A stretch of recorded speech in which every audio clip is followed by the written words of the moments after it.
बिस्मिल्लाहिर्रहमानिर्रहीम। अस्सलाम वालेकुम दोस्तों, आज मैं आपको बताऊंगी टी टाइम रेसिपीज बनाने का तरीका। 5 मिनट में आप ये न्यू क्रंची स्नैक्स बनाएं। तो आइए चलते हैं और मिलकर शुरू करते हैं अपनी आज की रेसिपीज। इसके लिए आप मैदा लें 2 कप। इसको आप छान कर साफ कर लें और फिर आप एक बाउल में डाल लें। साथ में आप नमक 1 चम्मच, ज़ीरा 1 चम्मच, अगर आपके पास ज़ीरा नहीं तो आप अजवाइन डाल लें। फिर आप इसमें 3 से 4 चम्मच घी डालकर इसको मिक्स कर लें। घी को आटे के अंदर खूब अच्छी तरह मिक्स करें, मिसलें, इसे जज़ब करें। घी को आटे में अच्छी तरह मैश करें ताकि आटा जो है वो बेहतरीन तैयार हो जाए। 1-2 मिनट तक इसी तरह अमल दोहराने के बाद अब आप इसको मुट्ठी बनाएं और देख लें कि अगर मुट्ठी बन जाए तो समझें कि आटा जो है वो तैयार हो चुका है। अब आप इसमें पानी डालें और इसको गूंद लें। आज़ार क्वार आप थोड़ा थोड़ा करके इसमें पानी लगाते जाएं और इसको आप अच्छी तरह गूंद लें।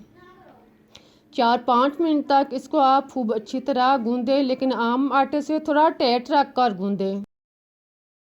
गूंदने के बाद आप इसको कवर करके या ढाँप कर 15 से 20 मिनट के लिए एक साइड पर रख दें। अब आप 1 चम्मच मैदा लें, इसमें 2 से 3 चम्मच पानी डालकर मिक्स कर लें।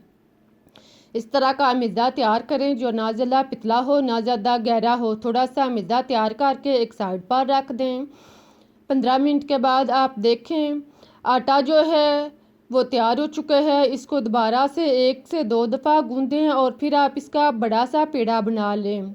आप अपने आसानी के लिए इसको 2 हिस्सों में भी तकसीम कर सकते हैं और इसके 2 पेड़े भी बना सकते हैं ताकि आपको स्नैक्स बनाने और बेलने में आसानी रहे।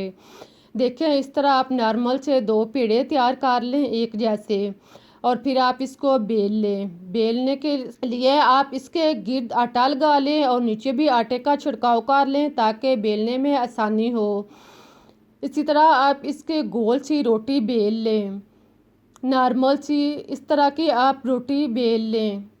इसको आप बेलने के बाद अब आप गोल इस तरह का स्नैक जो बाज़ार से आसानी से मिल जाता है, अगर आपके पास ये नहीं तो आप किसी भी डिब्बी का ढक्कन वगैरह ले सकते हैं। इसको आप एक साइड से रखें और इसको ऊपर रख कर हथेली से दबाएं तो इस तरह गोल सी रोटी जो है वो निशान पड़ जाएगा। इसी तरह आप सारे रोटी के ऊपर इसी तरह निशान डाल लें, इसको ऊपर रख कर दबाते जाएं और इसी तरह सारे निशान तैयार करने के बाद आप एक साइड से पकड़ें और रफ आटे को आप निकाल लें। इसको आप ऊपर से उतार दें और दरमियान से आप इसी तरह गोल से स्नैक्स रोटियां जो हैं वो तैयार कर लें। देखें इसी तरह आप कितने अच्छे गोल से स्नैक्स निकले हैं। आप जो रफ आटा है इसको इकट्ठा करके दोबारा से पेड़े की शक्ल में बनाकर बेल लें और इसी तरह स्नैक्स निकाल लें। मैदे का अमीज़ा जो हमने तैयार किया था इसको आप रोटी के बिल्कुल दरमियान में एक लाइन की तरह लगा लें।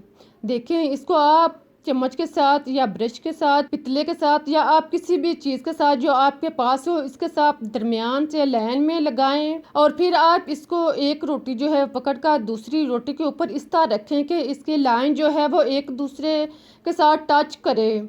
इसी तरह आप 4 से 5 रोटियां स्नैक्स जो हैं वो इकट्ठे कर लें और इनकी लाइन जो है वो एक साइड पे एक तार पे होनी चाहिए। आप इस तरह के स्टिक लकड़ी की लें, इसको आप इसके ऊपर रख कर जिधर आपने मैदे की लगैन लगाई है इसको ऊपर रख कर आप इसको दबाएं और इसी तरह आप स्नैक्स तैयार कर लें। इसी तरह आप इसको स्नैक्स तैयार करके एक साइड पर रख दें। अब मैं आपको एक और स्नैक्स बनाकर दिखाती हूँ ताकि आपको बनाते वक्त मुश्किल पेश ना आए।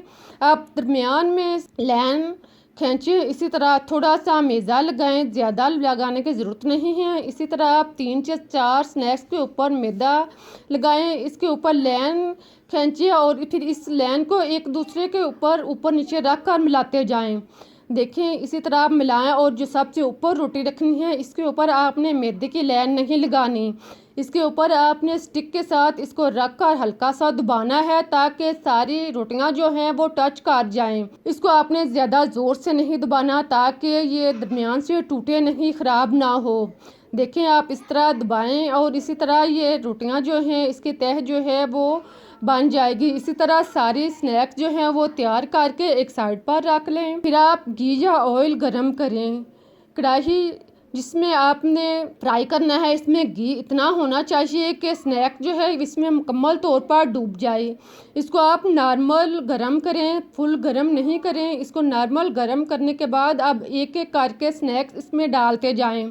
बर्तन के रिक्वायर के मुताबिक आप इसमें स्नैक्स डालें और इसको फ्राई करें।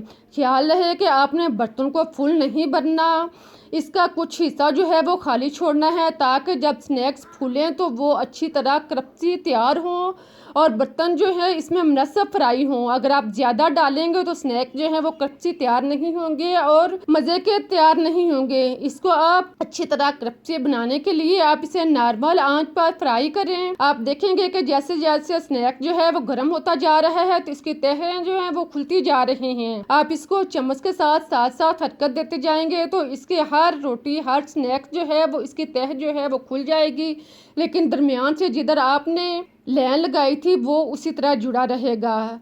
इसी तरह आप इसको फ्राई करते जाएं और ब्राउन कर लें। साथ में आप चम्मच के साथ इसके ऊपर घी डालते जाएं और इसको आप अच्छी तरह क्रिस्पी बना लें, क्रिस्पी तैयार कर लें। जब एक साइड से ब्राउन हो जाए तो इसकी आप साइड चेंज करें और दूसरी साइड से भी आप इसको ब्राउन कर लें। लेकिन ख्याल रहे कि इसको आपने तेज़ आंच पे फ्राई नहीं करना, इसको आपने नॉर्मल आंच पे फ्राई करना है। अगर आप तेज़ आंच पे करेंगे तो ये ऊपर से जल जाएंगी और अंदर से इनकी तहें जो हैं वो कच्ची रहेंगी। अच्छी तरह आप इसको दोनों साइड से, चारों साइड से ब्राउन करें। आप देखें जब इस तरह का स्नैक्स फ्राई हो जाए, आप देख रहे हैं कि इसकी हर तह खुली हुई है और ये क्रिस्पी जो है वो तैयार भी हुआ है और बिल्कुल फूल की तरह ये बनना शुरू हो गया है। इसको आप इसी तरह ब्राउन हो जाएं तो आप इसको निकाल लें। निकाल कर आप इसे जालीदार बर्तन में या आप टिश्यू पेपर पर रखें ताकि इसका ऑयल जो है वो अच्छी तरह जज़ब हो जाए। बाकी स्नैक्स भी इसी तरह तैयार कर लें। इतने मज़े के और क्रिस्पी स्नैक्स तैयार हुए हैं। जब आप इस तरह से बनाएंगे तो यकीन करें आपकी चाय का मज़ा जो है वो दुबाला हो जाएगा। उम्मीद है कि आपको रेसिपी पसंद आई होगी। अगर रेसिपी पसंद आई है तो उसे लाइक करें, शेयर करें, चैनल को सब्सक्राइब करें। मुझे इजाज़त दें, फिर मिलते हैं एक नई और मज़ेदार रेसिपी के साथ। इस दुआ के साथ कि अल्लाह आपके मालो दौलत में और रिज़्क़ में इजाफा फरमाए। अल्लाह हाफिज़।